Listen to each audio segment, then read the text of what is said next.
भारत के सामने खड़े होने लायक भी नहीं रहे। और अगर भारत को ये पता लग जाए कि हम इनके सामने खड़े होने लायक भी नहीं रहे, तो फिर भारत का रवैया जो है टोटली तब्दील हो जाएगा। कि हम अभी भी जंग लड़ने की हमारी औकात है। लोग हैं ये दुनिया को बोलते हैं कि उसको हमने जेल में डाला हुआ है, और फिर उस जेल से ये उसका एक वीडियो पैगाम जारी करते हैं। यार ये कैसा जेल है कि एक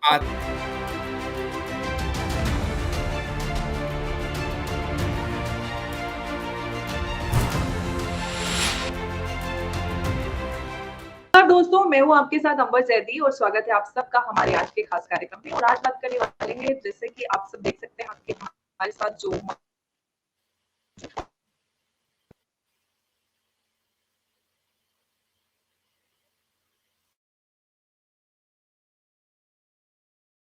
सॉरी समथिंग हैपन, मुझे वापस से स्टार्ट करना पड़ेगा। I lost you. या जस्ट स्टार्टिंग। नमस्कार दोस्तों, मैं हूं आपके साथ अंबर जैदी। स्वागत है आप सबका हमारे आज के खास कार्यक्रम में। और आज बात करने वाले हैं बहुत ही अहम मुद्दे पर, और जैसे कि आप सब जान सकते हैं और देख सकते हैं कि हमारे साथ एक बेहद ही खास मेहमान मौजूद हैं, और उनको देखकर आपको सब्जेक्ट का अंदाजा भी लग गया होगा। आज हम बात करने वाले हैं पाकिस्तान के हालात पर। पाकिस्तान के हालात वैसे तो हमेशा ही मजेदार बने रहते हैं, कुछ ना कुछ करके वो दुनिया भर को एंटरटेन करते रहते हैं। लेकिन अभी जो कुछ हुआ है उस पूरी हालिया स्थिति पे आज हम बात करेंगे। हमारे साथ मौजूद है बेहद मशहूर ऑथर जर्नलिस्ट सुशांत सरीन साहब। बहुत बहुत स्वागत है आपका sir. Thank you Ambar, thank you, शुक्रिया। जी, मेरा सवाल तो पहला आपसे सुशांत साहब कि अभी हमने देखा कि पाकिस्तान के पीएम शहबाज शरीफ, उनका जो एक ताज़ा इंटरव्यू था अल अरबिया टीवी को, उसमें उन्होंने कहा कि पाकिस्तान भारत के साथ जो 3 जंगें हुई हैं उससे अपना सबक ले चुका है, और उन्होंने भारत के साथ बातचीत करने की पेशकश भी की। और उसके थोड़े ही टाइम बाद उन्होंने अपनी इस पूरे स्टेटमेंट पर यू टर्न भी लिया और ये भी कहा कि आर्टिकल 370 जब तक रिस्टोर नहीं हो जाता तब तक भारत से कोई बातचीत नहीं होगी। तो आप उनके इस बयान को और जो यू टर्न है इस पूरे इंसिडेंट को किस तरह से देखते हैं? अमर, मुझे तो हंसी आती है पाकिस्तानियों को सुन करके।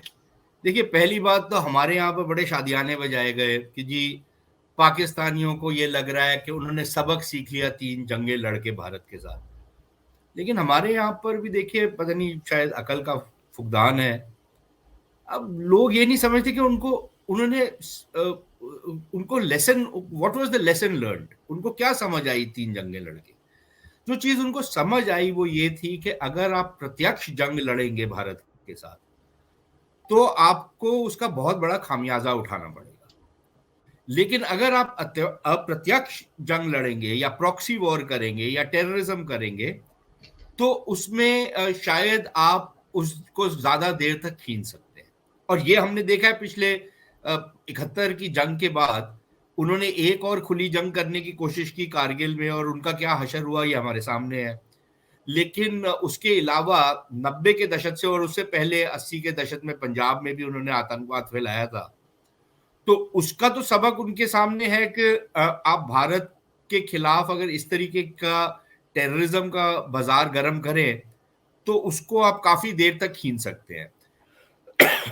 तो एक तो सबक उनका ये था। दूसरा, शहबाज शरीफ का इस तरीके से बोलना कि भाई आप जब कश्मीर पर ये नहीं करेंगे वो नहीं करेंगे तब हम बात नहीं करेंगे। देखिए, पाकिस्तानियों की प्रॉब्लम ये है कि पाकिस्तानी ये समझते हैं कि अगर भारत और पाकिस्तान के बीच में शांति होती है तो इसका भारत को फायदा है, और ये वो शांति को होस्टेज रख सकते हैं, उसको यरगमाल बना सकते हैं। अब अगर आपकी सोच ऐसी है तो फिर आपसे क्या बात हो सकती है? देखिए, शांति अगर भारत और पाकिस्तान के बीच में होती है, एक नॉर्मलाइजेशन की प्रक्रिया शुरू होती है भारत और पाकिस्तान के बीच में, तो इसका दोनों देशों को फायदा होगा, ये तो मैं मानता हूं। लेकिन पाकिस्तान ऐसे एक्ट करता है कि उनको कोई खास फायदा नहीं होगा। भारत की बड़ी लालसा है, जिज्ञासा है कि हम दोबारा से पाकिस्तान के साथ दोस्ती करें। पता नहीं क्यों ये समझते हैं ये चीज, लेकिन उनके अंदर ये है। तो वो ये समझते हैं कि ये एक ऐसा लॉलीपॉप है जो हम भारत को दिखा करके उसको हॉस्टेज रख सकते हैं। तो ये उनकी एक गलत फहमी है, अभी तक ठीक नहीं हुई, शायद आगे चल के ठीक हो जाए जब और थोड़ा सा दिवालिया निकलेगा इनका। तीसरा इनका प्रॉब्लम ये है कि ये बार बार ये जो कश्मीर का राग अलापते हैं, उसमें भी ये एक्ट ऐसे करते हैं अंबर, जैसे कि ये ऑलरेडी फातेह हिंदुस्तान हो गए हैं। इन्होंने हिंदुस्तान के ऊपर फतेह कर ली है और अब हिंदुस्तान गिड़गिड़ा रहा है इनके सामने, और हिंदुस्तान अपने घुटनों पे आकर से इनसे एक एक तरीके का आवेदन कर रहा है कि भाई आप हमसे बातचीत करिए और कश्मीर का मुद्दा सॉल्व करिए। हालात इसके बिल्कुल उल्टे हैं। हालात अब ये है कि इनका एक तो दिवालिया निकल गया है, दूसरा इनके अंदर जिस तरीके की राजनीतिक अस्थिरता है और जो शायद आने वाले काफी अरसे तक रहेगी, क्योंकि अल्लाह बोले या भगवान बोले या जो भी बोले, उन्होंने पाकिस्तान को एक तोहफा दिया इमरान खान के रूप में और पाकिस्तान की फौज के रूप में। तो जितना फायदा इन लोगों ने भारत का किया है पाकिस्तान में शायद ही किसी ने किया हो, लेकिन वो करते जा रहे हैं और वो अभी तक करेंगे। तो एक तो वो राजनीतिक अस्थिरता रहेगी वहां पर। तीसरा, जो आतंकवाद इन्होंने पाला पोसा बड़ा किया और दूसरों के खिलाफ इस्तेमाल किया, वो आज इनके गले पड़ गया है। और अफगानिस्तान में इन्होंने जो आजादी की जंजीरें तोड़ी थी या गुलामी की जंजीरें तोड़ी थी, वो भी अब इनके गले पड़ गई हैं। तो इनके लिए जिसे बोलते हैं ना अंग्रेजी में परफेक्ट स्टॉर्म, वो आ गया है। लेकिन प्रिटेंड ये कर रहे हैं कि ये सारी प्रॉब्लम्स भारत की हैं। पाकिस्तान तो एक एक विक्टोरियस, एक फातेह देश है और वो भारत को टर्म्स डिक्टेट करवा सकता है, क्योंकि भारत में एक जिज्ञासा है पाकिस्तान से दोस्ती करने की और भारत घुटनों के बल है। और भारत पाकिस्तान से दोस्ती करने के लिए अपनी प्रभुसत्ता के ऊपर, अपने इंटरेस्ट के ऊपर, सबके ऊपर कॉम्प्रोमाइज करने को तैयार है। अब अहमकों की जन्नत में अगर पाकिस्तान के हुक्मरान रहना चाहते हैं तो इसमें हम तो कुछ नहीं कर सकते। लेकिन जिस तरीके के हालात पैदा हो रहे हैं, अपने आप ही अकल आएगी तो आएगी, वैसे तो मेरे को नहीं लगता कि आएगी। जी, बिल्कुल आपने सही कहा और एक बात जो आपने अहम कही है कि भारत के लोगों को आज भी लगता है कि क्योंकि कहीं न कहीं हमारे जो लोग हैं उनको लगता है कि पाकिस्तान हमारा है, वहाँ के लोग हमारे हैं। उनकी सोच एकदम बिल्कुल मुख्तलिफ है, उनको एकदम क्लियर है कि हम एक अलग नेशन है, अल्लाह की बनाई हुई एक ऐसा देश है, मखलूक है और हमारे ऊपर अल्लाह का हाथ है और इस तरह की चीज़ें आज भी जो पाकिस्तान में हालात है उसके बावजूद भी इस तरह की सोच है। ख़ैर वो एक अलग मौज़ू है, लेकिन पाकिस्तान के जो फॉरेन उस मौजू मिनिस्टर के है ऊपर भी अंबर, उस मौजू के ऊपर भी किसी दिन बात करेंगे, वो भी बड़ी जी, दिलचस्प कॉन्वर्सेशन होगी। बहुत जी, वो लेकिन बहुत चलिए आगे बढ़िए अभी। एंटरटेनिंग होगी एक्चुअली उसमें बहुत हाँ। हँसने वाली बात होगी और लोग भी जो सुनेंगे उनको भी बहुत मज़ा आएगा। ख़ैर पाकिस्तान मज़ेदार से अगर हम बात करें तो पाकिस्तान में अगर उनके बिलावल भुट्टो फॉरेन मिनिस्टर बहुत ही मज़ेदार हैं, उनको देखकर राहुल गांधी जी की भी याद आ जाती है। उन्होंने मोदी जी को लेकर भी एक बयान दिया था जिसमें उन्होंने कहा मोदी जी को बुजुर्ग ऑफ गुजरात और उनकी जो डेप्यूटी फॉरेन मिनिस्टर हैं हिना रब्बानी, उन्होंने भी मोदी जी को लेकर जो बयान दिया उन्होंने कहा कि मोदी जी और मनमोहन जी और वाजपेयी जी के मुकाबले में मोदी जी का पीस को लेकर कंट्रीब्यूशन उतना नहीं है। सवाल मेरा ये है कि पाकिस्तान लीडरशिप की तरफ से जो ये स्टेटमेंट्स आते हैं, ये इसके टारगेट ऑडियंसेस कौन है? किन के लिए ये इस तरह के स्टेटमेंट्स देते हैं? अमर, मेरा मानना ये है कि इनके देखिए, एक तो ये दर्शाता है इस तरीके की स्टेटमेंट्स कि पाकिस्तान के लिए ये रिकंसाइल करना कि भारत में कोई ऐसी एक ऐसा नेतृत्व आया है जो इस चीज में विश्वास नहीं रखता कि अगर आप मुझे एक थप्पड़ मारे तो मैं अगला गाल आगे कर दूं, बनस्बत इसके कि मैं आपको वापस एक थप्पड़ रसी दूं। और अब क्योंकि दोबारा इनको थप्पड़ पड़ने शुरू हो गए हैं तो वो ऑब्वियसली वो लगता है कि यार ये तो आप शांति को भंग कर रहे हैं। हम जो मर्जी करें, हम जितना मर्जी आतंकवाद करें, हम पुलवामा करें, मुंबई करें, हम कुछ भी करें, तो आपको कुछ नहीं करना चाहिए, ठीक है ना। तो वो तो अब बात खत्म हो गई है। 2016 के बाद से हमने देखा है कि अगर एक थ्रेशोल्ड क्रॉस होगा तो फिर चपेट वापस पड़ेगी। अब ना तो वाजपेयी जी वो करने को तैयार थे, ऑल्दो ऑपरेशन पराक्रम भी किया, लेकिन जब कारगिल का भी जब युद्ध हुआ तो भारत की सेना की ये मांग थी कि भाई आप हमारे को एलओसी क्रॉस करने दें क्योंकि हमारे लिए काफी आसानी हो जाएगी उसमें। लेकिन वाजपेयी जी ने कहा नहीं नहीं यार, ये बात आगे बहुत फैल जाएगी तो इसलिए मत करिए। अब मैं उसकी अब एक रेट्रोस्पेक्ट में तो आप उस पर डिसाइड कर सकते हैं, खैर वो उनकी सोच थी। मनमोहन सिंह जी के टाइम का तो हमारे को पता है कि कितने आतंकी हमले हुए भारत के ऊपर और किस किस तरीके के हुए, और उस समय की सरकार का क्या रवैया रहा उसके ऊपर, खासतौर पर मुंबई के हमले, लेकिन उससे पहले भी मुंबई में ट्रेन के में ब्लास्ट हुए और जर्मन बेकरी का ब्लास्ट हुआ और तमाम ये इंसिडेंट्स हुए। लेकिन वो जो सरकार थी उसका क्या रवैया था वो हमारे सामने है। अब अगर उस रवैये को पाकिस्तानी ये मानते हैं कि यार ये तो वो तो पीस चाहते थे, वो तो शांति चाहते थे, लेकिन मोदी जी नहीं चाहते, तो भारत की जनता के लिए तो बेहतर है फिर कि ना ही हो, तो बेहतर है कि अगर शांति ना हो भारत और पाकिस्तान के बीच में तो बेहतर है। एटलीस्ट हम सुरक्षित तो रहते हैं। ऐसे शांति करके अगर हमारे यहाँ पर असुरक्षित हम हो तो उससे बेहतर तो ये है कि सुरक्षित रहें लेकिन शांति ना हो। दूसरी चीज ये जिसमें एक फैक्चुअल प्रॉब्लम है, वो ये है कि मोदी जी भी जब 2014 में आए तो कम से कम नहीं तो 5 या 6 बार उन्होंने अपने तई एक इनिशिएटिव लिया पाकिस्तान के साथ कोई नॉर्मलाइजेशन की प्रक्रिया बढ़ाने का। एक तो पहले शुरुआत में ही कर लिया था कि जब उन्होंने नवाज शरीफ को बुलाया, उसके बाद ऊफा में बात हुई, कुछ समझौता तय पाया गया जो पाकिस्तानियों ने खुद साबोटाज किया। उसके बाद मतलब तमाम पठानकोट का हमला हुआ, उससे पहले आपका गुरदासपुर में हमला हुआ, तमाम ये चीजें हुई। हर बारी एक इनिशिएटिव लिया जाता था, पाकिस्तान की तरफ से आतंकी हमला होता था, और फाइनली मोदी जी ये समझ गए थे कि भाई ये अब मतलब ये इनकी क्या ये किस तरीके के लोग हैं और इनसे क्या किस तरीके का बर्ताव करना चाहिए। तो एक तो ये एक फैक्चुअल मिस्टेक है। और देखिए ये जो बुचर ऑफ गुजरात, और ये बुचर ऑफ गुजरात कौन बोल रहा है? जो अपने अपने प्रांत में जहां पर इसकी सरकार है, इस डायनेस्ट की, खुद तो ये इलेक्शन नहीं लड़ सकता, एक दिन में कोई काम नहीं किया, कोई पैसा नहीं कमाया, खुद लूटा हुआ पैसे पे ऐश करता है ये नवाबजादा। तो इससे कोई ये पूछे कि भाई तेरे जो प्रांत है जहां पर तुम रिगिंग करते हो और फिर डेमोक्रेसी की दुहाई देता है सबको, दुनिया भर को, या वो जो हीरा नबानी खार है, अपने जो इनके जो ये फ्यूडल लॉर्ड जो है साउथ पंजाब के, इन्होंने अपने यहाँ पर तो गुलाम रखे हुए हैं, स्लेव्स रखे हुए हैं, बेगार का काम करवाते हैं ये, और ये हमारे को नसीहत देंगे ये। लेकिन इनकी कॉन्स्टिट्यूएंसी देखिए, 3 चीजें मैं आपको बताऊं अंबर।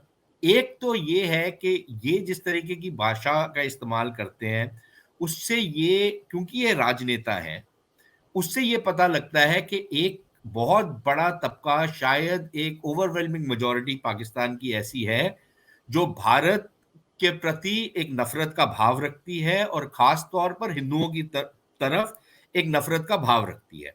तो वो जो इंडोक्ट्रिनेशन है वो कंप्लीट है, और ये उस कॉन्स्टिट्यूएंसी को एक तरीके से एड्रेस कर रहे हैं।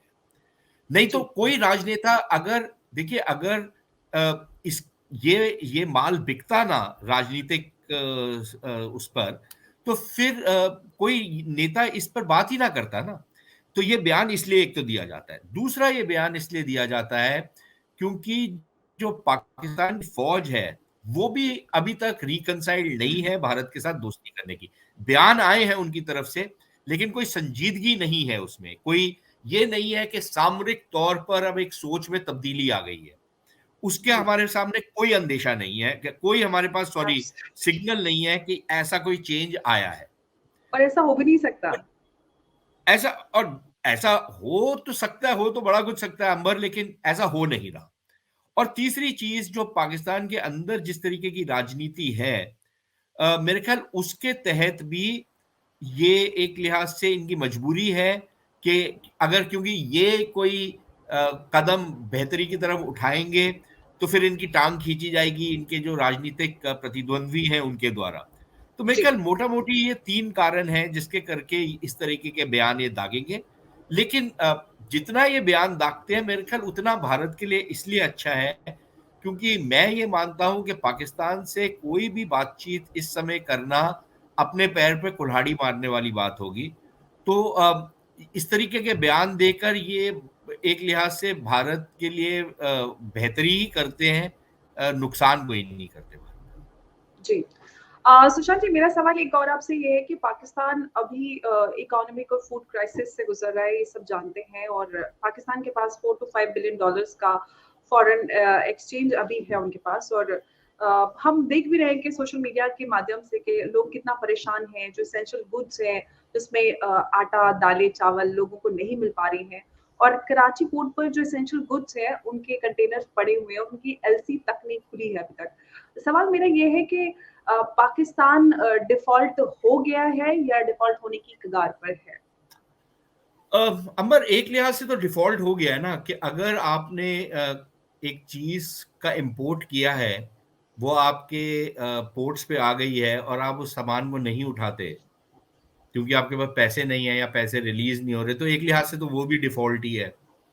दूसरा, आप बार बार जिस तरीके से लोन्स को रोल ओवर कर रहे हैं, वो भी डिफॉल्ट है।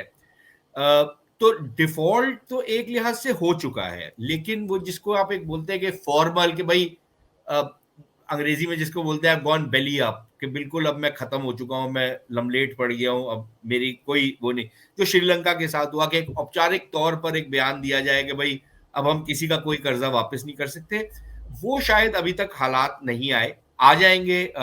अगर आईएमएफ का लोन आ गया तो शायद कुछ महीनों के बाद आएंगे वो हालात, और अगर आईएमएफ का लोन नहीं आया तो शायद अगले महीने तक वो हालात आ जाएंगे। तो एक तो ये है। दूसरी चीज ये है, और मेरा मानना ये है कि अब हालात इस कदर बिगड़ चुके हैं कि अगर आईएमएफ का लोन आ भी जाए तो वो चंद हफ्तों के लिए या चंद महीनों के लिए तो कुछ रिलीफ दे देगा इनको, लेकिन वो इनके लिए कोई ऐसी स्पेस नहीं पैदा करेगा जिसके तहत ये वो सारे रिफॉर्म्स या जो स्ट्रक्चरल रिफॉर्म्स जिसकी जरूरत है वो कर पाए।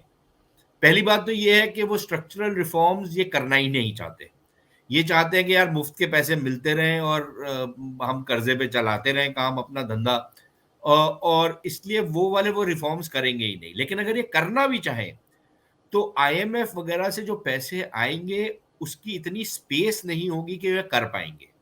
क्योंकि पहली चीज तो ये है ना अंबर, देखिए, अब समझिए, आपने सही फिगर कोट किया कि 4 सवा 4 बिलियन डॉलर है इनके पास।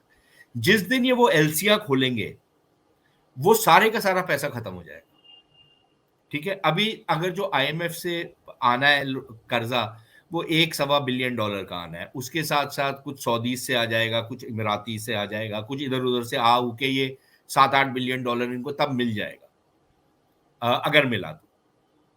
लेकिन उससे इनका गुजारा नहीं है, क्योंकि 3 4 बिलियन डॉलर की तो ऑलरेडी देनदारियां हैं। ऊपर से जो इनके पास लोन इनके ऊपर आउटस्टैंडिंग है वो है, फिर जो नॉर्मल आयात निर्यात होता है वो भी है। तो एक तो ये पहलू है। दूसरा ये है कि जैसे ही ये आईएमएफ का पैकेज मानते हैं, तो कुछ अनुमान ये है कि इन्होंने आर्टिफिशियली अपने डॉलर को रखा हुआ है 250 230 के आसपास, जो बैंक का रेट है, जिस पर कोई डॉलर मिलता नहीं है आज आपको। तो ये डॉलर का रेट 260 265 270 पे चले जाएगा। कुछ लोगों का मानना ये है ये 300 भी क्रॉस कर सकता है। जैसे ही डॉलर 300 क्रॉस करेगा, क्योंकि पाकिस्तान अब हर एक चीज को इंपोर्ट करता है, खाने पीने की वस्तुएं भी इंपोर्ट करता है, और जो तमाम इनका इंडस्ट्रियल स्ट्रक्चर है वो भी सारा इंपोर्ट के ऊपर निर्भर है। तो वो इंपोर्ट का दाम बढ़ेगा तो प्राइसेस बढ़ जाएंगे। तो एक इन्फ्लेशन का एक बहुत मैसिव इम्पैक्ट आएगा, मैसिव। उसके साथ साथ अंबर, ये याद रखिए कि इनकी बिजली का जो उत्पाद है, फॉर एग्जांपल, तो एक तो, और उसके साथ पेट्रोल वगैरह सब महंगा हो जाएगा, लेकिन इनका जो बिजली का उत्पाद है वो भी ये इंपोर्टेड सोर्सेज ऑफ एनर्जी है इनके, जो बाहर से तेल गैस वगैरह लेते हैं, बिजली बनाते हैं ये। तो उसके जो रेट्स हैं वो भी शूट अप कर जाएंगे। अब मैं अक्सर, ऑल्दो ये एनेक्डोटल एविडेंस है, लेकिन ऑन एन एवरेज मैंने देखा है लोगों के बिल 400 यूनिट, 350 400 यूनिट आपने अगर बिजली के कंज्यूम किए तो भारत में शायद आपका बिल आएगा 2,500 3,000 रुपए। इनके यहाँ पर 2,500 से भी कम ही आएगा मेरा ख्याल। इनके यहाँ पर अगर आपने 400 यूनिट बिजली कंज्यूम किया तो कई लोगों ने अपने बिल दिखाए हैं जो 24-25 हजार रुपए के। जी। और ये लोअर मिडिल क्लास के लोग हैं, मिडिल क्लास के लोग हैं, जिनकी तनख्वाहें शायद 40-50 हजार रुपए माहवार है। अगर उसमें आपका 20-25 हजार रुपए का बिल आ रहा है बिजली का, तो फिर वो वाली जो पुरानी हमारी कहावत है कि नंगी निचोड़ेगी क्या और नहाएगी क्या तो निचोड़ेगी क्या, जी। तो वो वाली हालात हो जाते हैं। आपने बच्चों को स्कूल भेजना है, घर में खाना बनाना है, सब कुछ करना है, कैसे करेंगे आप? तो जी, एक बिल्कुल। बहुत बड़ी प्रॉब्लम उससे आएगी। तो एक तो वो इम्पैक्ट आएगा, जैसे ही आप आईएमएफ के लोन करेंगे, उसका एक राजनीतिक इम्पैक्ट आएगा। तो आपके पास अच्छा, ये सारे इम्पैक्ट के बीच में अगर आपको स्ट्रक्चरल रिफॉर्म्स करने हैं, तो उसका मतलब ये है कि बेरोजगारी बढ़ेगी, बहुत सारे जो आपके इंडस्ट्री है या जो आपके बिजनेसेस हैं वो आउट ऑफ बिजनेस चले जाएंगे, उनका धंधा पानी बंद हो जाएगा, वो तमाम चीजें होंगी।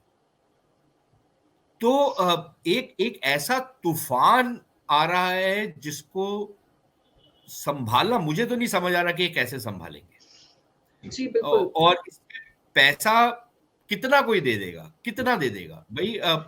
हर एक आदमी ये बोलता है यार अब अपना कब तक मैं आपका बोझ ढोऊंगा, मतलब ये अब वो एब्सोल्युटली। चीनी है। अफ़गान अफ़गान तालिबान तक ने कहा था, इनफैक्ट जो वीडियो वायरल हुआ था नहीं, कि अफगान तालिबान ने कहा पाकिस्तान है। और नहीं और चाहिए। अंबर देखिए, जो इंटरेस्टिंग चीज वो ये है कि तालिबान को इन्होंने आजाद तो करवा दिया अमेरिका की चुंगल से, खुद जी। उनकी चुंगल में फंस गए हैं। अब वो सारा का सारा अफगानिस्तान का जो कारोबार है, उसका भी इम्पैक्ट इनके ऊपर पड़ रहा है। जी। अगर ये उसको रोकते हैं तो हालात खराब होते हैं, अगर उसको नहीं हुँ। रोकते तो हालात खराब होते हैं। तो वो गले की हड्डी बन गया है, ना उगला जी, जाता है ना निगला जाता है। जी। तो अच्छा, जिसको सुशांत जी, हम एक उर्दू सवाल में मेरा कहते हैं ना मकाफाते जी। अमल, इनका हुँ। मकाफाते अमल हो रहा है अभी। अच्छा, मेरा सवाल एक ये है कि पाकिस्तान जो अभी फूड क्राइसिस से गुज़र रहा है, हमने देखा है कि पाकिस्तान के जो इम्पोर्ट है वो फॉरेन एक्सचेंज रिज़र्व जो है कम होने की वज़ह से उनका इम्पोर्ट हिट हुआ है। लेकिन सवाल ये है कि हमने देखा है कि पाकिस्तान एक बड़ा एक्सपोर्टर रहा है फूड ग्रेन्स को एक्सपोर्ट करने में।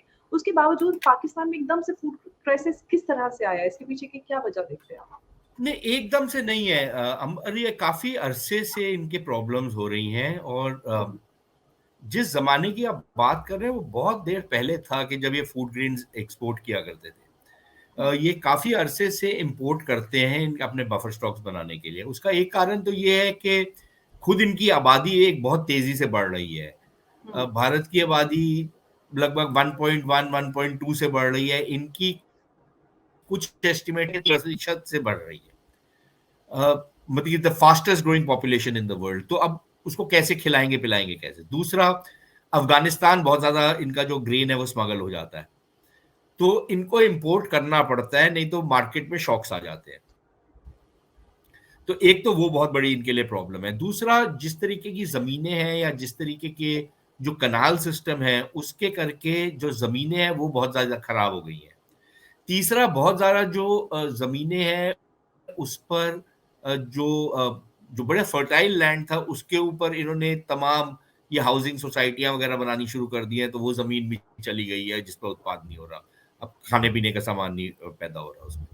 तो तमाम कारण हैं जिसके करके इनके लिए ये अब अनाज की भी शॉर्टेजेस आना शुरू हो गई है, और पैसा इनके पास है नहीं कि उसको इंपोर्ट कर पाए।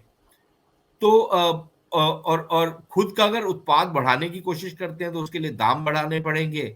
दाम बढ़ाएंगे तो सपोर्ट प्राइसेस वगैरह बढ़ाएंगे, तो जो लोकल इकोनॉमी है उसमें प्राइसेस विल शूट अप। तो शॉर्टेजेस भी हो रही हैं, प्राइस राइज भी हो रहा है। अ, तो हालात वहां पर पहुंचे हुए हैं। जी। अच्छा, सुशांत जी, एक सवाल मेरा ये है कि अभी जिनेवा में जो एक कॉन्फ्रेंस हुई जहाँ पर इंटरनेशनल कम्युनिटी ने पाकिस्तान में जो अभी फ्लड आया था उस उनके विक्टिम्स को मदद करने के लिए $9 बिलियन की मदद करने का वादा किया है। और इसको पाकिस्तान जो लीडरशिप है वो एक बड़े अचीवमेंट की तरह देख रही है। सवाल मेरा ये है कि जो मदद, ये जो राशि मिलने वाली है, ये मदद के तौर पर है या एक लोन के तौर पर मिलने वाली है? और इसका इसका कितना हिस्सा एक्चुअली में मटेरियलाइज हो पाएगा? देखिए, पहली बात तो ये है, मोस्ट ऑफ इट 90% तो ये लोन है। तो एक तो ये है। दूसरा, ये सिर्फ प्लेजेस हैं अभी। और अक्सर हमने देखा कि ये जो वायदे होते हैं कि हाँ हम आपको इतना पैसा दे देंगे, इसमें से अगर मतलब नॉर्मली अगर आपको 50-60% भी मिल जाए तो काफी होता है। 100% तो मिलता नहीं है कभी भी, लेकिन अज्यूम करते हैं, फॉर अ मोमेंट हम अज्यूम कर लेते हैं कि सारा मिल जाएगा। उसमें भी नया पैसा शायद $9 बिलियन का नहीं है, वो लगभग 5 या 6 बिलियन डॉलर का है। क्योंकि वर्ल्ड बैंक, एडीबी और इस तरीके के जो इंस्टीट्यूशंस हैं, उन्होंने बहुत सारा जो पैसा ऑलरेडी कमिट किया हुआ था पाकिस्तान के लिए, उसको रीपर्पस कर दिया। वो पहले किसी और प्रोजेक्ट के लिए जाना था, उसको रीपर्पस करके बोला है कि भाई हम अब आपको ये उस प्रोजेक्ट के लिए नहीं देंगे, हम आपको रिकंस्ट्रक्शन, फ्लड रिकंस्ट्रक्शन के लिए दे देंगे। तो वो पैसा कोई नया पैसा नहीं है। तीसरी चीज ये कि ये जो अगर अगर हम अज्यूम कर रहे हैं कि $9 बिलियन मिल जाएंगे इनको, तो ये $9 बिलियन 3 से 5 साल के बीच में मिलेंगे। लेट अस अज्यूम मोमेंट के 3 साल के लिए मिलेंगे, 3 साल में मिलेंगे, यानी कि हर साल इनको $3 बिलियन मिलेगा। ठीक है ना? तो वो तो काफी नहीं होगा इनके लिए, जो इनकी देनदारियां हैं उसके लिए तो ये काफी नहीं होगा। And now the most important point, ये जो पैसा है, ये इनको ये नहीं है कि इन्होंने चेक काट के दे दिया कि अंबर आप अपने बैंक में जमा करवा लीजिए, अपनी किस्तें से दे देना ना। ये इसके लिए नहीं है। ये है कि अच्छा अंबर आप अपने घर में कोई सोफा बनवाना चाहती हैं, मैं वो सोफे वाले को पैसे दे दूंगा। ठीक है? ये उसके लिए है। जो आपकी देनदारियां हैं, जो आपके घर की इंस्टॉलमेंट है, ये पैसा उसके लिए नहीं है। ये जिसको बैलेंस ऑफ पेमेंट सपोर्ट बोलते हैं टेक्निकल लैंग्वेज में, ये बैलेंस ऑफ पेमेंट सपोर्ट नहीं है, ये बजटरी सपोर्ट नहीं है, ये प्रोजेक्ट एड है। तो ये प्रोजेक्ट बनेगा कि भाई आपने सड़क बनानी है तो उस सड़क में हम अपना हिस्सा डाल देंगे। ठीक है, उसका कुछ फायदा होता है, लेकिन जिस के शादियाने ये बजा रहे थे कि ओहो हमारी तो वारे न्यारे हो गए, हम तो पार्टी करेंगे क्योंकि $8-9 बिलियन आ रहा है, और अब हम हमारे कर्जे वार्जे सब खत्म हो जाएंगे, आईएमएफ भी अब हमारे को कर्जे दे देगा, वो नहीं हुआ। तो ये प्रोजेक्ट के लिए है, ये बैलेंस ऑफ पेमेंट्स या बजटरी सपोर्ट के लिए नहीं है। तो अब लेकिन इनका ये है कि भाई वतीरा बना हुआ है कि कहीं से भी पैसे आ जाएं, या कुछ भी किसी ने पैसे अशोर कर दिए तो हमारे तो बारे नहीं आ रहे हो गए, मजा करेंगे, अब हम हमारी पार्टी है। फिर जब पैसे खत्म हो जाएंगे उसके बाद सोचेंगे। अच्छा अंबर, एक और चीज बताऊं, अभी मैं देख रहा था कहीं पे, जी। ये देखिए इतने बेशरम है, इनका जो अशरफिया है इतना बेशरम है और इतना बेहिस है। ये बिलावल भुट्टो जैसे जो है ना, मैं क्या लैंग्वेज भी नहीं यूज कर सकते आपके यहाँ पर, लेकिन बड़ी कलरफुल हमारी भाषा में लैंग्वेज है इनके लिए, घटिया लोगों के लिए। ये इतने घटिया लोग हैं, इतने घटिया हैं। एक ऐसे समय पर जब ये कंटेनर फंसे हुए हैं, एक ऐसे समय पर जब खाने पीने का सामान ये इंपोर्ट नहीं कर पा रहे, एक ऐसे समय पर जब यू नो ये जो खाने का तेल है उसको, उसके इंपोर्ट के ऊपर रोक लगाई हुई है, तमाम ये जो जरूरी चीजें हैं उसके ऊपर इंपोर्ट पे वो लगाई हुई है। इन्होंने 150 के करीब लग्जरी गाड़ियों के लिए एल्सा खोल दी। Can you imagine? ये ऐसे घटिया लोग हैं, और फिर दुनिया भर में ये कटोरा लेके घूमते हैं ये बेशरम, लेकिन अपने लोगों के साथ ये काम करते हैं। तो अब और सारी दुनिया देख रही है ये कि यार ये कैसे लोग हैं यार। बिलावल भुट्टो इतना घटिया आदमी है, एक तो माँ बाप चोर, ऊपर से नाना चोर, सारे ही चोरों का परिवार है, और ये दुनिया भर में जाके घूमता है। और वहां पर मतलब कि आप फैंसी फैंसी सूट पहन के घूमते हो, आपको शर्म नहीं आती यार? आप ये नहीं देखते आप कौन से देश से हो, आप भीख मांग रहे हो दुनिया भर में, और बिरकिन के बैग 5-5, 10-10 लाख रुपए के आप लेके घूमते हो। होंगे, अगर आपके पास जेन्युइन पैसा भी होगा तो should you be doing it? अब हमारे नेताओं को देखिए, यू नो अपने साधारण कपड़े पहन के घूमेंगे, कोई शूशा नहीं करेंगे, होगा इन्होंने भी बहुत सारी चोरियां की होंगी, लेकिन एटलीस्ट दिखाते तो नहीं है ना यार। एक एक जी। एक आंख की शर्म भी तो होती है कोई चीज। बिल्कुल, बिल्कुल, पाकिस्तानियों में तो आपने वो सही भी कहा। नहीं है, इतने घटिया लोग हैं। हुँ। अच्छा, सुशांत जी, जो पाकिस्तान के नए सीओएस है जनरल आसिम मुनीर, उनके अगर हम रहते हुए देखें, हमने देखा है कि जो आईएसआई के जो वो प्रमुख थे, वो चीफ थे, उसके उनके समय में कहा ये भी जाता है कि वो पुलवामा अटैक के मास्टरमाइंड भी थे। और उनके अभी टाइम में हम देख रहे हैं कि जम्मू में जो राजौरी में अभी हमला हुआ है, टारगेटेड किलिंग्स हो रही हैं, और एक और घटना सामने आई जिसमें ट्रक से भरे हुए हथियार थे और आतंकवादी उसमें मारे गए। तो सवाल ये है कि क्या आप जनरल मुनीर के रहते हुए एलओसी पर सीज फायर को मेंटेन करते हुए उनको देखते हैं, या फिर इन्फिल्ट्रेशन जो कश्मीर में हो रहा है, इन सारी चीजों पे उनकी रोकथाम या कंट्रोल उनका देख पा रहे हैं, या इसके पीछे जिस तरह से उनको जाना जाता है वही उनकी सोच है? देखिए, सोच तो शायद वही है, लेकिन कुछ मजबूरियां हैं। तो मुझे मुझे मुझे ऐसा लग रहा है कि शायद पाकिस्तानी सीज फायर को तो बरकरार रखेंगे, लेकिन साथ ही साथ आतंकवाद को भी बरकरार रखेंगे। वो समन्वय कहाँ पर बैठेगा? क्योंकि अगर आतंकवाद एक पर्टिकुलर लेवल से बढ़ जाएगा तो फिर ये सीज फायर नहीं बरकरार रहेगी। और अगर आतंकवाद को हम बेहतर कंट्रोल कर पाएंगे तो हमारे भी हित में है कि ये सीज फायर चलती रहे, तो हमारे को कोई प्रॉब्लम नहीं है। और पाकिस्तान भी नहीं चाहता कि भाई ये सीज फायर का खत्म हो, क्योंकि जब सीज फायर खत्म होती है तो वो जो रोज की जो गोलाबारी होती है, इट्स वेरी एक्सपेंसिव बिजनेस। उसका अगर कभी कोई आंकलन लगाए तो पता लगेगा कि यार करोड़ों रुपया एक रात में खर्च हो जाता है, क्योंकि आप वो जो साला शेलिंग कर रहे हैं, तमाम वो जो तामझाम हो रहा है उसके करके। तो पाकिस्तान वो अफोर्ड नहीं करता, तो इसलिए वो चाहेगा कि सीज फायर बरकरार रहे, लेकिन आतंकवाद बढ़ता चलता रहे।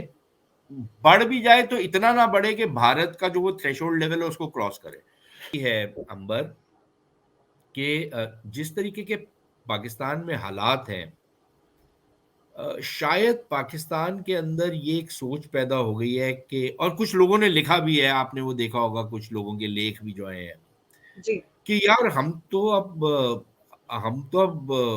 भारत के सामने खड़े होने लायक भी नहीं रहे। और अगर भारत को ये पता लग जाए कि हम इनके सामने खड़े होने लायक भी नहीं रहे, तो फिर भारत का रवैया जो है टोटली तब्दील हो जाएगा।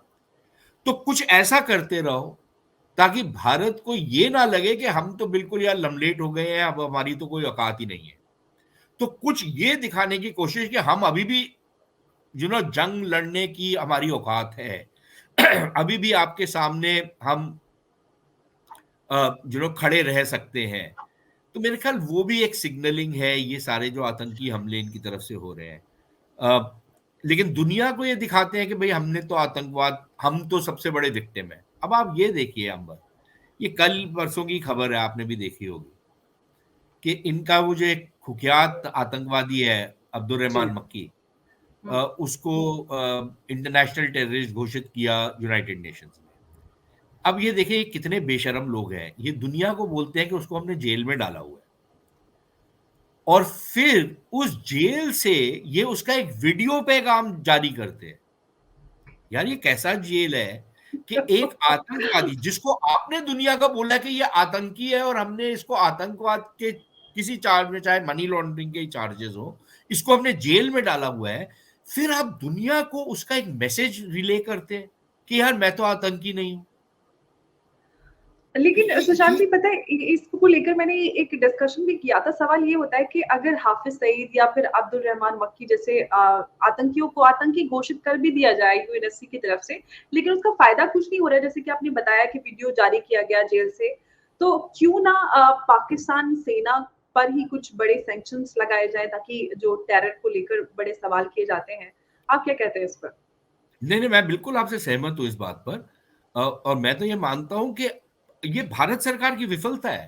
देखिए, हमको भारत सरकार के ऊपर भी अपने निशाना साधना होगा, क्योंकि भारत सरकार की ये जिम्मेदारी थी कि इतना शोर मचाते कि यार ये तुम एफएटीएफ में जाके तुमने बोला कि हमने इसको आतंकी को हमने बंद किया हुआ है जेल में, फिर आप इसका वीडियो पैगाम जारी कर रहे हो। आपने क्या समझा हुआ है, हम सारे चार्ली हैं क्या? देखिए क्या समझते हो आप यार, सारी दुनिया को आप मतलब कि इस खाते में लेके आओगे, अब आपको पता है किस खाते में ये लेके आ रहे हैं। जी। भाई कोई ये हमारे ऊपर होना चाहिए ना कि हम दुनिया में इसका शोर मचाएं कि यार ये देखो ये कैसे आपकी आंखों में धूल झोंक रहे हैं कि एक आतंकी वीडियो जारी कर रहा है जिसको आप कहते हो कि ये जेल में बैठा हुआ है। अच्छा, इन्होंने दुनिया भर को बोला हाफिज सईद को जी हमने जेल कर दिया, उसके घर के बाहर बम ब्लास्ट हुआ तो पता लगा यार वो तो घर में रहता था। आपने ये अजीब तरीके का आपने जेल बनाया हुआ है आतंकियों के लिए यार, और दुनिया भर को आप दिखाते हैं कि हमने आतंकियों के खिलाफ एक्शन ले लिया है। तो मेरे ख्याल ये हमारी उसमें बहुत बड़ी विफलता है कि हम इस चीज को प्रॉपरली उजागर नहीं कर पा रहे। एब्सोल्युटली, और कड़े कदम उठाने की जरूरत है पाकिस्तान के खिलाफ आतंकवाद को लेकर। अच्छा, पाकिस्तान में जो अभी केपीके और बलूचिस्तान में जो स्थिति बिगड़ती जा रही है, और हमने देखा है कि कल इनफैक्ट ईरान ने भी पाकिस्तान के 4 सोल्जर्स मारे हैं, तो इस पूरी स्थिति को आप किस तरह से देखते हैं? एक तो जो इनकी पश्चिमी सरहद है वो पूरी की पूरी अब डिस्टर्ब हो चुकी है। बलूचिस्तान में तो पहले से ही एक आज़ादी की लड़ाई चल रही है, और वो अब मेरे ख्याल उसको 20-22 साल हो गए हैं। ये जो 5वां राउंड है उस आज़ादी की लड़ाई का, वो 2001 से शुरू हुई थी और अभी तक खत्म नहीं हुई, और अब दोबारा से तीव्रता पकड़ रही है। अब उसमें कुछ खबरें आ रही हैं कि बलोच जो ये आज़ादी पसंद है, ये ऑल्दो इनकी एक लिहाज से विचारधारा जो है वो बिल्कुल अलग है तालिबान से, लेकिन कहीं ना कहीं मेरा दुश्मन का दुश्मन मेरा दोस्त होता है। मैं कल उस फलसफे पर चलते हुए इनके बीच में कहीं ना कहीं कुछ अकोमोडेशन की खबरें आ रही हैं कि ये आपस में इनकी कुछ मिली भगत हो चुकी है, जॉइंट वेंचर टाइप का, बेशक वो टेम्पररी हो। और जो तालिबान है वो तो ऑलरेडी उनकी यलगार हो चुकी है। तो मेरे ख्याल इनकी जो सारी की सारी पश्चिमी सरहद है वो तो अब काफी हद तक डिस्टर्ब हो गई है, और पाकिस्तान के पास कोई बहुत ज्यादा विकल्प है नहीं उसको संभालने के लिए, क्योंकि अगर तो ये जंग अफगानिस्तान के अंदर लेके जाते हैं तो फिर फंस जाएंगे, अगर नहीं लेके जाते तो फंस जाएंगे, और अगर उनसे कोई समझौता करने की कोशिश करते हैं तो और फंस जाएंगे। तो ये फंस गए हैं बेसिकली। और मेरे ख्याल हमको इसका स्वागत करना चाहिए कि जैसे मैंने आपसे पहले कहा कि जो आप जैसी करनी थी आपकी वैसी अब भरनी होगी, तो अच्छा है। जी। अच्छा, अभी हम जिस तरह के हालात पाकिस्तान के देख रहे हैं, इकोनॉमिक क्राइसिस है, फूड शॉर्टेज है, और सिक्योरिटी कंसर्न्स भी हमने देखा है कि अलग-अलग पाकिस्तान के प्रोविंसेस में हमें नज़र आ रही है। इनफैक्ट टीटीपी पाकिस्तान आर्मी को आड़े हाथों ले रही है। तो ऐसे में आप आने वाले वक़्त में पाकिस्तान में किस तरह के हालात आगे बनते हुए देखते हैं? जैसे कि कुछ एक्सपर्ट्स का कहना है कि पाकिस्तान टूट सकता है। आप इन दावों पर क्या आप इन सारी चीज़ों को किस तरह से देखते हैं? क्या ये दावे पूरे होते नज़र आएँगे, या फिर पाकिस्तान का भविष्य कुछ और है? अंबर, पाकिस्तान टूटता है या बिखरता है ये कहना मुश्किल है, लेकिन इसको संभालना बहुत ज्यादा मुश्किल हो गया, क्योंकि जिस तरीके से पाकिस्तान स्ट्रक्चर्ड है अब ये वायबल स्टेट नहीं रहा, जिसको एक एक अनसस्टेनेबल हो चुका है। जिस तरीके के एक एक तनाव है, एक सामाजिक तनाव है, एक आर्थिक तनाव है, एक सियासी तनाव है, उसको संभालने की किसी में क्षमता नजर नहीं आ रही। बल्कि कई बार होता है ना कि यार बहुत सारे मुल्कों में हालात बद से बदतर हो जाते हैं, लेकिन फिर एक एक लीडरशिप ऐसी आती है जो चीज़ों को संभाल लेती है और फिर बेहतरी की तरफ लेकर के जाती है। पाकिस्तान में आपको दूर दूर तक कोई इस तरीके की लीडरशिप नजर नहीं आ रही। अब अगर फौज सत्ता पर काबिज हो जाती है तो वो भी क्या कर लेगी, उसके पास कौन से विकल्प है, उसके पास कौन सी जादू की छड़ी है कि ये मामला ठीक कर लेगी। और इनफैक्ट उससे और हालात बिगड़ ही सकते हैं, बेहतर तो होने की कमी उम्मीद है। तो जिस तरीके के हालात पैदा हो रहे हैं, मुझे मुझे नजर नहीं आ रहा, I be very honest with you, मुझे नजर नहीं आ रहा कि ये कैसे संभालेंगे इसको। इनके पास क्या तरकीब है जिसके तहत इसको संभाल लेंगे। इनके पास एक ही है कि यार हमारे को 10-15 बिलियन डॉलर दे दो, बस देखना फिर हम ठीक हो जाएंगे। वो आप दे भी देना, अगर आप दे भी दें अगर, वो 1 साल चलेगा, 1.5 साल चलेगा, उसके बाद जैसे मैंने आपसे कहा कि एक ऐसे टाइम पर जब खाने-पीने का सामान नहीं आप आने दे रहे, आप तमाम चीज़ें आपने रोकी हुई हैं, आपने 150 लग्ज़री गाड़ियों का एलसी खोल दिया। तो जब इस तरीके की आपकी अशरफिया हो, और ये सारे के सारे, चाहे वो फ़ौज में हैं, चाहे वो सिविल सर्विस में हैं, चाहे ये राजनेता हैं, चाहे मौलवी हैं, वो भी अशरफिया के हैं पार्ट। ये सारे के सारे एक नंबर के लुच्चे हैं, और कोई वर्ड नहीं है इनको डिस्क्राइब करने का। लुटेरे और लुच्चे। तो बिल्कुल। जब अशरफिया आपकी इस तरीके की हो, तो इसको कौन सँभालेगा मुझे नज़र नहीं आ रहा है, I will be very honest with you. जी, तो वैसे भी पाकिस्तान का भविष्य अंधकार में ही है। मतलब अभी जो स्थिति है उसको देखकर समझ में आ रहा है, और आपको भी, क्योंकि जो हालात हैं सामने उसको देखकर कोई भी कुछ नहीं कह सकता। पाकिस्तान लीडरशिप के सामने कोई ऐसा कोई विज़न नहीं है, कोई ऑप्शन नहीं है। इनफैक्ट अगर हम पाकिस्तान की हिस्ट्री में देखें तो कोई ऐसा विज़नरी लीडर नहीं आया जिसका पाकिस्तान को लेकर कोई एक अच्छा विज़न हो आगे ले जाने की, या कंट्री को कुछ बेहतर बनाने की उनके पास कोई सोच हो। तो ये तो पाकिस्तान का इतिहास है। और आज जैसा कहते हैं ना कि जैसी करनी वैसी भरनी। पाकिस्तान जो कभी कश्मीर में नारे लगाया करता था, लगवाया करता था कि कश्मीर बनेगा पाकिस्तान। आज हम अफ़गानिस्तानी के जो टीटीपी वाले की बात करें या फिर हम अफ़गानियों की बात करें, आज वो वहाँ पर नारे लगाते नज़र आ रहे हैं लिटरली कि पाकिस्तान बनेगा अफ़गानिस्तान। तो अब पाकिस्तान तो आज अपनी अब तो जो मुझे ज़्यादा खौफ आता है ना जिन नारों से, अब तो वो वाले नारे हैं कि पाकिस्तान बनेगा हिंदुस्तान। तो मुझे उससे कश्मीर बनेगा हमें नहीं पाकिस्तान से तो चाहिए। कम आता है, लेकिन ये मतलब ये सबसे ज़्यादा जो मुझे खौफ आता है वो इस नारे से आता है कि पाकिस्तान बनेगा हिंदुस्तान। हम लोग ठीक है, हमें नहीं चाहिए कबाड़ा। बिल्कुल। जी, thank you so much Sushant ji, आप चर्चा में जुड़े और आपने बहुत ही इम्पोर्टेंट जो इन्फॉर्मेशन है पाकिस्तान को लेकर आपने हमारे और दर्शकों के साथ साझा की। उसके लिए आपका एक बार फिर से बहुत-बहुत धन्यवाद। नमस्कार। Thank you.